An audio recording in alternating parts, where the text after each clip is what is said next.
Pior que eu fico bolado é que depois eu que sou doido, velho. Muito nego, muito mais doido que eu aí no reino de Deus aí, que a gente não conhece, cara. Doidinho, doidinho, nego doidinho mesmo, passado da cabeça. O pastor parou de costa para o povo. Nunca viu Rodolfo na vida. De costa para o povo, ele disse assim: meu servo Rodolfo, assim diz o Senhor, por que você está achando que você serviu o diabo e não passou fome, e agora vai me servir e vai passar fome? Assim diz o Senhor, vou te dar mais dinheiro, mais portas abertas. Por que você teme? Eu mandei você renunciar, eu vou te dar tudo muito mais.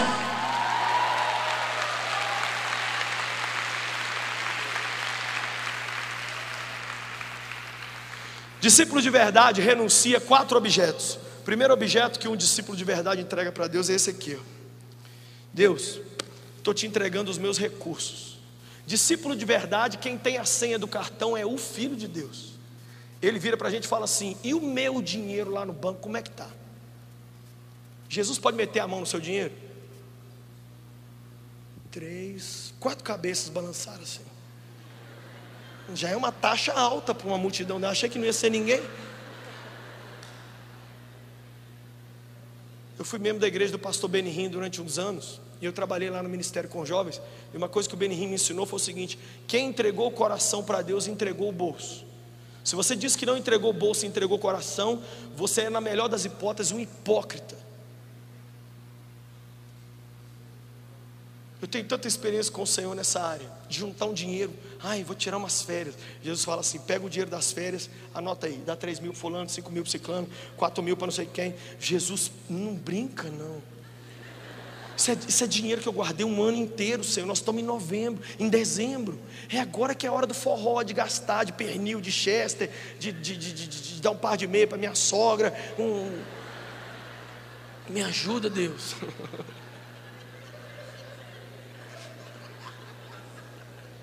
Você curtiu, né? Minha mensagem não é Facebook não, mas você curtiu. Jesus fala assim: você não falou que ia sentar na minha sala de aula? Você não falou que eu sou Senhor? Eu sou ou não sou? Uma mulher me ouviu pregar esse sermão, e o Espírito de Deus falou com ela assim: abre o seu guarda-roupa. Guarda-roupa não, perdão, closet. E eu não estou falando de mulher, não, é mulher. Mulherão dessas que só anda bem vestido, sobretudo bota, cachecol, lapelinha. Pega essas botas de crocodilo dandy, essa saia sua da Índia, pega esses negócios tudo, dá tudo para os outros. E eu, por amor a ti, ela falando para mim, vou te deixar com a roupa do corpo.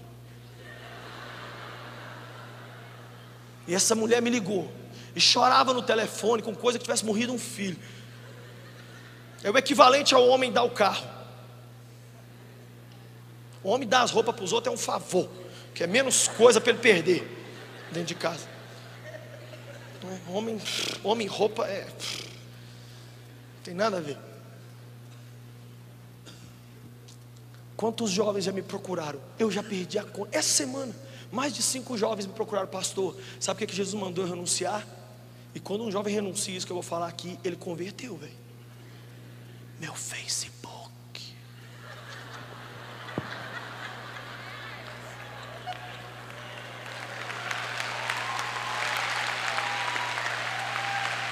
O Facebook é do capeta? Lógico que não. Mas se você ficar pendurado aqui a praga o dia inteiro,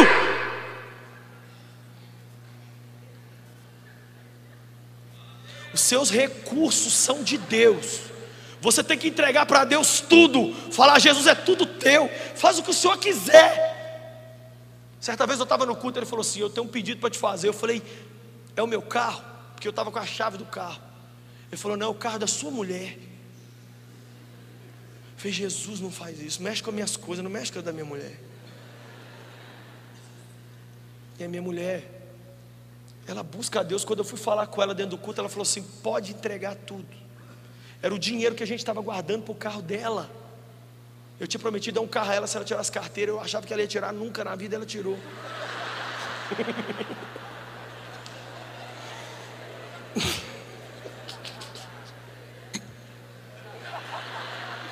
Te amo.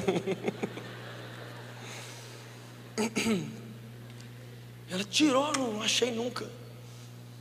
E nós demos o carro.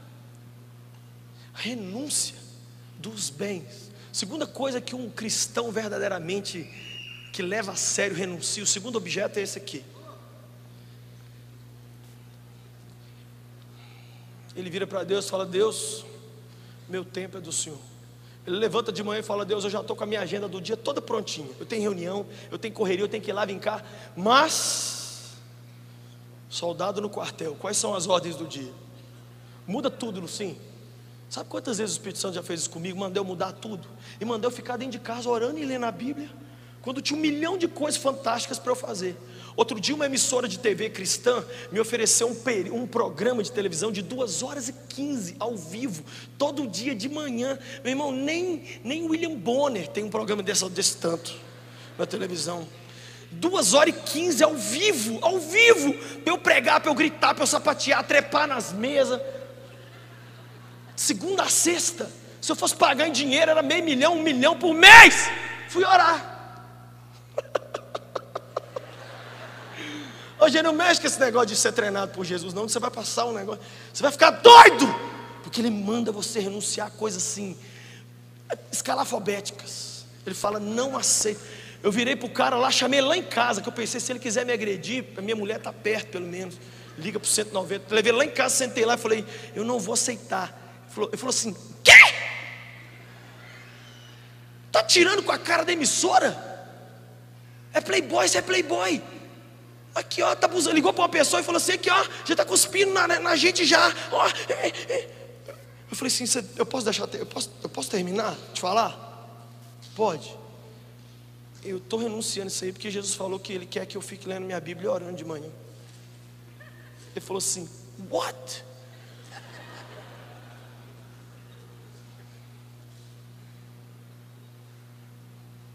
Como é que está o seu tempo?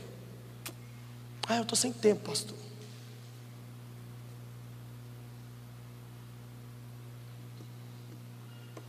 Terceira coisa que o discípulo entrega, ele entrega o Steve Jobs.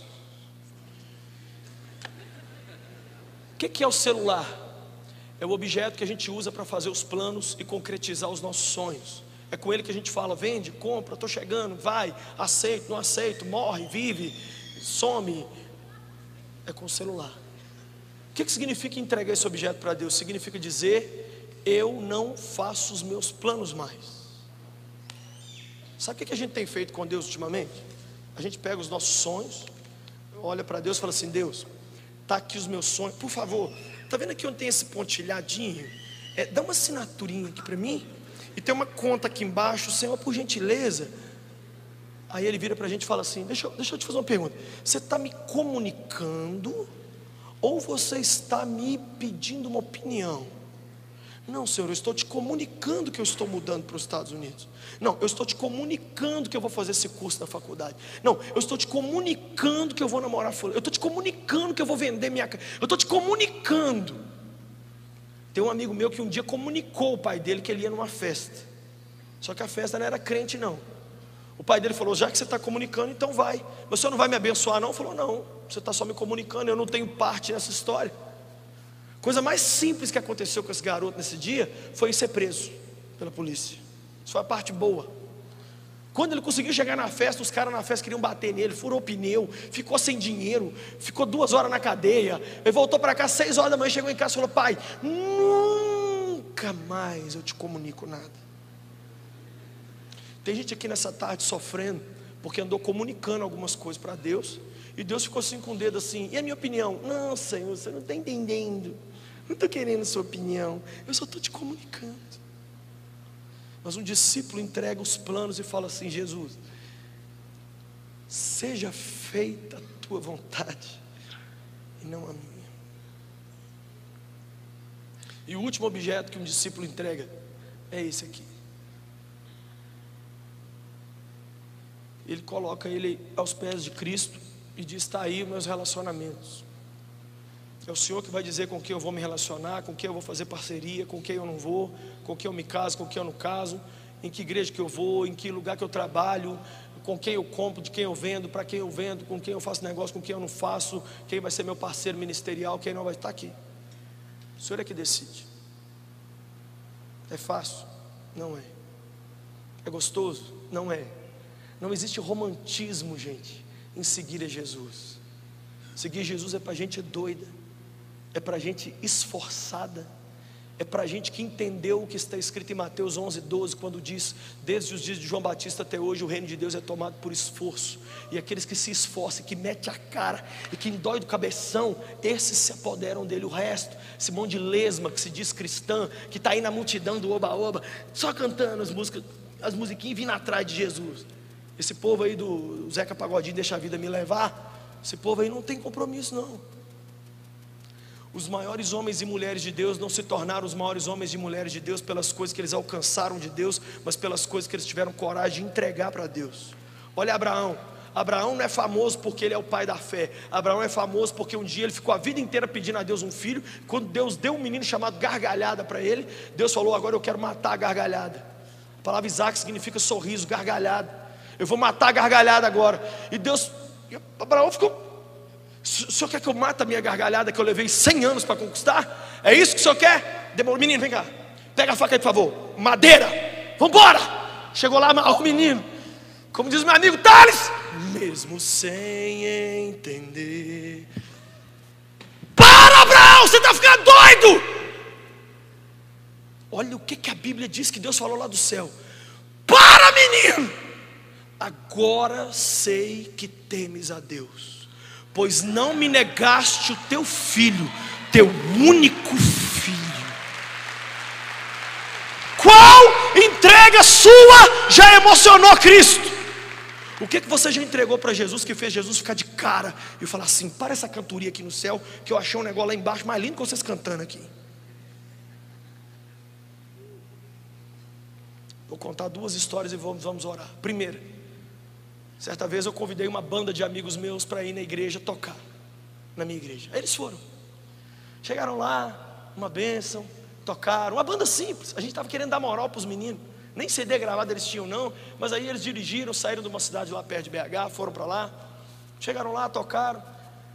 Aí no final do culto eu levei eles lá para um salão da igreja. A gente estava comendo, uns garfinhos de plástico, umas mesinhas de plástico, comidinha de plástico, tudo de plástico. E nisso que a gente estava lá, o menino, líder da banda, meu amigo, falou assim: olha aquele homem que está sentado ali. Um cara que estava no canto assim, grisalho, comendo. Quem que é esse cara? Ele falou assim: ele é o empresário mais rico lá da nossa cidade. É uma cidade mineira que tem quase 1 milhão de habitantes. Eu falei: esse cara é o cara mais rico da sua cidade? Ele falou: é. Deixa eu te contar a história dele. Aos 18 anos de idade, Cristo apareceu para ele e disse assim: o menino crente a vida inteira, nunca desviou nem um dia. Larga tudo, renuncia tudo, vem para a minha escola, que eu vou te treinar e eu vou te fazer um homem que vai mudar a história do Brasil e do mundo. O menino disse: eu tenho um sonho de ser empresário, Deus, não vai rolar. E o menino foi ficando próspero, e quanto mais próspero, mais Cristo insistia com ele para ele renunciar. E o menino, aquela guerra entre os dois, aquela guerra, resultado, o cara ficou milionário, o cara tem 3 aviões, o cara tem quase 1000 funcionários, o cara tem casa em 4 continentes, o cara é muito milionário. O centro da cidade lá, tem uma avenida lá que muitos imóveis são dele, o cara é riquíssimo. Mas quando esse cara completou 60 anos de idade, no aniversário dele de 60 anos, ele levantou pela manhã, sentou na cama e as lágrimas rolaram. E ele disse: Deus, eu estou me lembrando aqui que aos 18 anos o Senhor me convidou a renunciar a tudo e eu não quis. Hoje eu sou tudo de bom no mundo empresarial, mas eu sou uma droga no teu reino. Nunca traí minha mulher, nunca parei de dar o dízimo, nunca troquei a casa do Senhor para ir para o sítio ou para ir para a piscina. Sempre na tua casa, sempre fiel. Mas eu pequei, porque o que o Senhor queria para mim não é que eu fosse um simples assistidor de culto, entregador de dízimo. O Senhor queria que eu fosse esse discípulo radical, esse discípulo psicopata louco, essa tropa de elite. O Senhor queria que eu fosse o capitão Nascimento da fé, e eu virei esse 02, panaca. E ele chorando disse: ainda tem jeito para mim, Jesus? O que você acha que Jesus disse? Lógico que tem, filho, só que tem uma coisinha. No mundo empresarial, você é rei, você dá palestras, você é convidado pelo Eike Batista para almoçar com você, mas no meu reino, você vai entrar pela porta dos fundos. Você vai começar aos 60 anos com os trabalhos serviçais que eu queria que você fizesse quando você tinha 18. Entenda isso. Você é muito bonito e muito bom lá fora. Na minha casa você vai começar lá de trás. E sabe o que esse empresário rico fez? Virou para esse meu amigo e para a bandinha dele e falou assim: vocês estão indo lá em Belo Horizonte tocar na igreja do Lucinho? Deixa eu ser o motorista da Kombi velha. E ele pegou uma Kombi velha, daquelas que fede a gasolina, que pega fogo, daquelas que tem férias no volante. E ele bateu o combão, 300 quilômetros. Chegou lá, nós demos um colchãozinho para o milionário dormir no chão. O Eike Batista dormiu lá no chão, comeu uma farofinha que a gente fez lá com um garfinho de plástico, mesmo de plástico, tudo de plástico. E eu fui conversar com ele, que eu fiquei emocionado. Falei: nossa, eu não sabia que o Eike Batista estava aqui não, gente. Fui pegar na mão do homem, ele chorava e dizia assim: eu estou tão feliz, pastor, eu estou tão feliz, eu estou me sentindo tão vivo. O cara tem 4 chofés. mas ele resolveu ser chofer da Kombi velha dos meus amigos. E o Espírito de Deus mandou te perguntar: que dia que você vai encarar esse discipulado de frente, velho?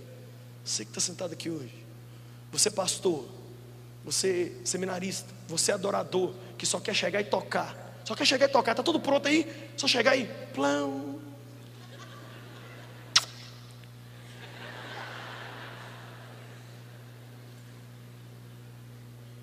E a última história para a gente orar. Há 83 anos atrás, nos Estados Unidos, um menininho de 10 anos de idade, Deus disse para esse menino assim: menino, abandona tudo que você tem, renuncia os seus sonhos. E eu sei que é verdade, porque quando ele me chamou eu tinha 11. Então ele fala com as crianças, porque muitas vezes as crianças ouvem e os adultos não tem tempo.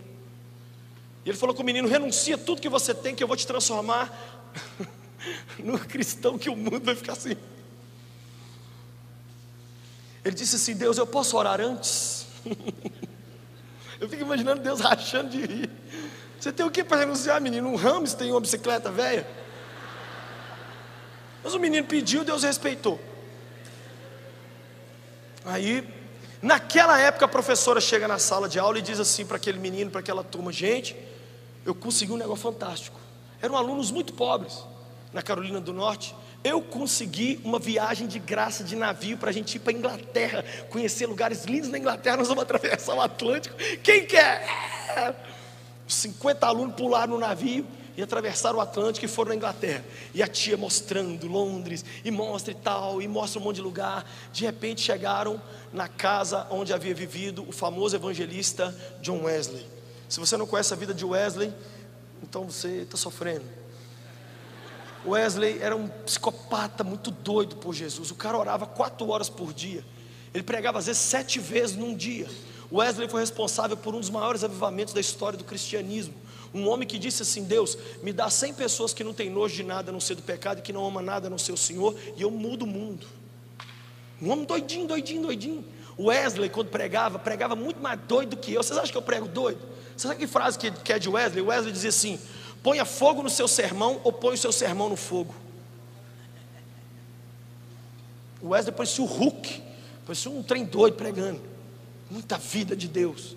E quando levaram o menininho na casa de Wesley, mostraram o lugar no assoalho onde ficavam os joelhos de Wesley, porque ele orava tanto que afundou o assoalho.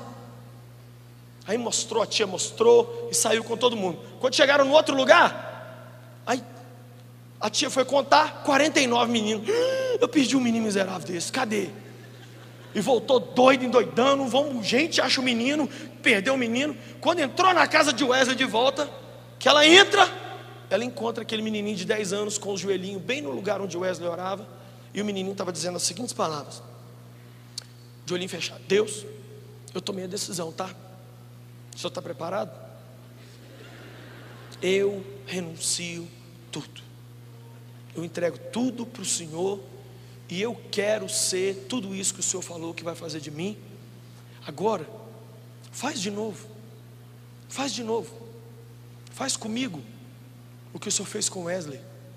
Faz de mim o Wesley dessa geração. Faz de novo. E nisso a professora chegou afobada. Quando ela viu que o menino estava orando, ela parou, esperou ele terminar. Quando ele terminou de orar, a mulher então disse para ele: Billy Graham, está na hora, vamos embora.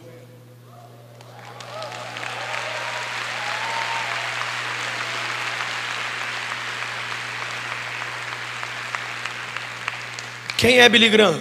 Não vou te responder, me recuso. Eu abro um processo contra você, se você é uma pessoa que não conhece a vida do maior, para mim o maior cristão que está vivo no mundo hoje, chama-se Billy Graham. Pelo seu legado. Eu quero orar. Por que eu preguei essa mensagem? Porque o telhado do pregador é de vidro. E nos últimos 12 meses, Cristo pediu mais coisa de mim do que Ele me pediu nos últimos 39 anos de vida. Eu tenho 40. E desde o meio do ano passado, Jesus me pediu coisas que eu não me imaginava dando nunca. Lucinho, renuncia isso. Agora renuncia aquilo. Aí quando eu achava que Ele tinha pedido uma coisa grande, no mesmo dia Ele me pedia outra. E eu fui entregando. E tem uma canção que eu canto todos os dias quando eu estou orando. A música diz assim: tudo, ó Cristo, a ti entrego, quero ser somente teu, tão submisso à tua vontade, como os anjos lá no céu. Tudo entregarei, tudo entregarei, sim, por ti, Jesus bendito, tudo deixarei.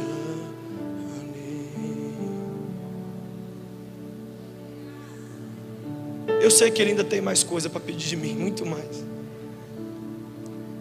Mas eu estou querendo que Ele me encha de tanto amor por Ele, que Ele me pediu o que for, eu não vou hesitar. Eu não quero hesitar, eu não posso hesitar. Ele não hesitou quando Ele foi para a cruz. Eu quero orar nessa hora. Eu quero pedir a Deus que você saia daqui disposto a pagar o preço do discipulado, disposto a pagar o preço para ser esse aluno do Espírito Santo.